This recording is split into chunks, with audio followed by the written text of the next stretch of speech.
আসসালামু আলাইকুম। Hello beautiful people, welcome back to my another new blog. I hope আপনারা সবাই অনেক বেশি ভালো আছেন। আজকে আপনাদের সাথে একটি ইউনিক রেসিপি শেয়ার করব। যত ধরনের বাদাম আছে, এরপর হচ্ছে কিছু খেজুর নিয়েছি আমি। বাদাম আর খেজুরগুলা হচ্ছে আমি হালকা ঘি দিয়ে ভেজে নেব।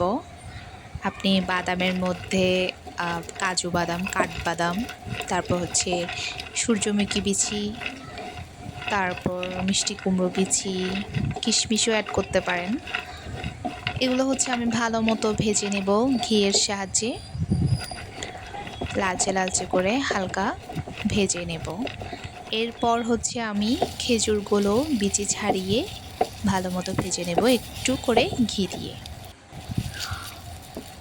একটু ভেজে নিলে হয় কি, এটা মানে খেতে ভালো লাগে, সেজন্য ভেজে নেওয়া। এরপর হচ্ছে আমি সবগুলো ব্লেন্ডার করে ফেলবো। ব্লেন্ডার মেশিনের সাহায্যে খেজুর সহ সব বাদাম আমি ব্লেন্ডার করে ফেলবো। হয়ে গেল। আপনারা চাইলে আরও বেশি গুঁড়ো করতে পারেন, আমি একটু গোটা গোটা রাখছি যাতে একটু খেতে ভালো লাগে।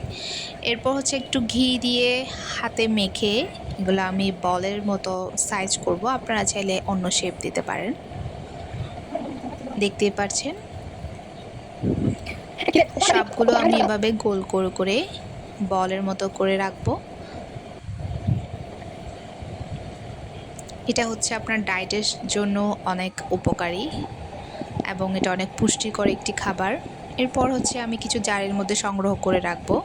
এটা আপনি ফ্রিজেও রাখতে পারেন, এমনিও রাখতে পারেন। হয়ে গেল আমার বাদামের বল, এটা আমি নাম দিয়েছি রেডি। টাটা।